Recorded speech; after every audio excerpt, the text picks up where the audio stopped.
There's an uncomfortable and very inconvenient and un-Instagrammable truth.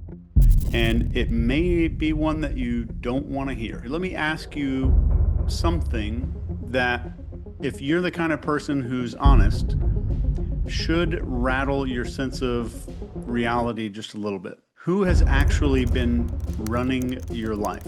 It's not you.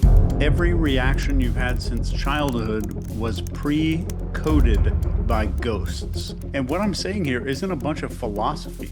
This is neuroscience. The part of your brain that's like the 911 operator is called the amygdala. When it senses a threat, it does not call you. And it floods your bloodstream with cortisol.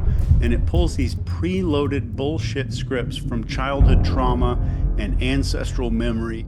You have a panic attack? That is not modern day, today's stress in the moment. That's your mother's anxious attachment style. That's your father's frozen, contained rage. It's your great-grandmother's fear of exile and shame. It's the 6-year-old version of you, the one that learned love or attention had to be earned, that silence meant safety.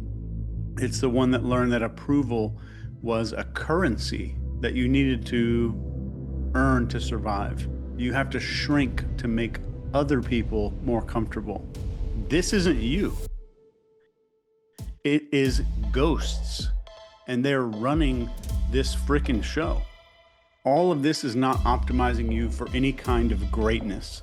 You're the child still trying not to be abandoned.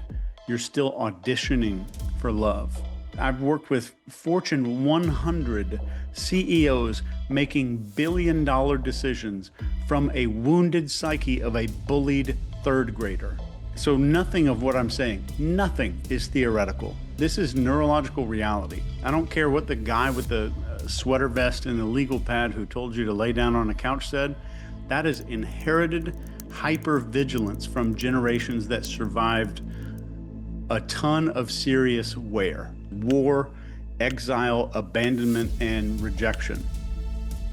And I think there's a lot of people out there, maybe some of you, trying to, quote, live your truth while you're still obeying ancient survival scripts. And unless you intervene, your system is going to keep writing the same, I'm trying not to curse, the same effed up story. So your final rebellion against this is that you choose authorship over obedience. And you understand that you are not your triggers. And you are not some ghost-written biography that people like to talk about all the time. Every role that you play was assigned before you had a choice. The audience that they're performing for is gone. The director of the movie is dead. And you're still at the center of that stage, bleeding for applause that's never coming. It is time to stop performing someone else's tragedy, including your childhood self. That is not you anymore. That's someone else. Not even one cell of your body is the same as that little girl or that little boy. But let's talk about reclaiming your authorship, becoming an author of your life. The first thing that I will tell you is awareness is a weapon. Do not trust your first emotion. You have to question it and trace it back to the signal. The next one is insert the pause.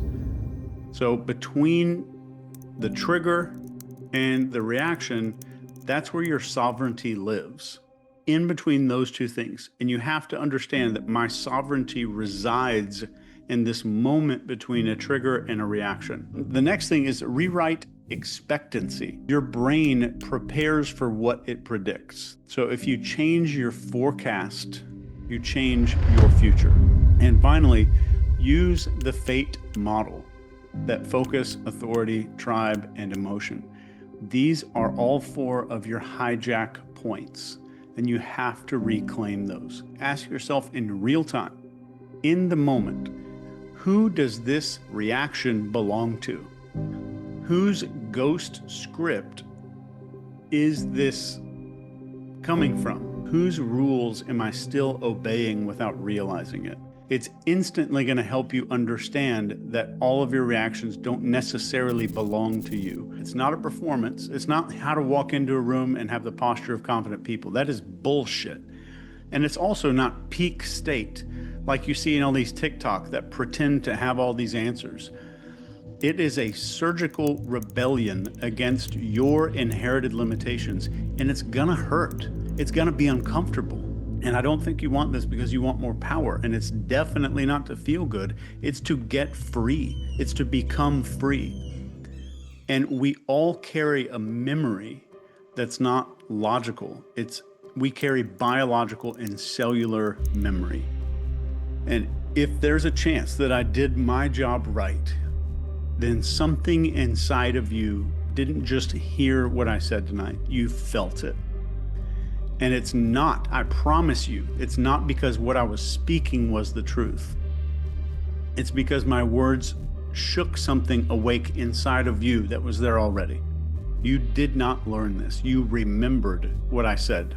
And if you felt one of those little flinches, that was a recognition. There's a frickin' part of you right now that's been screaming from underneath a mask, and it just sat up a little bit.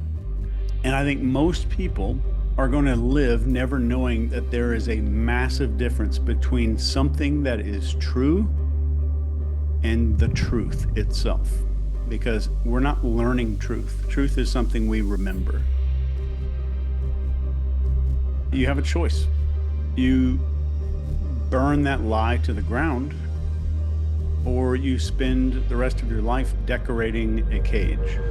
And forever, stop using the word me to define a bunch of ghosts. Just let them be ghosts and take the effing wheel back in your life. It's yours.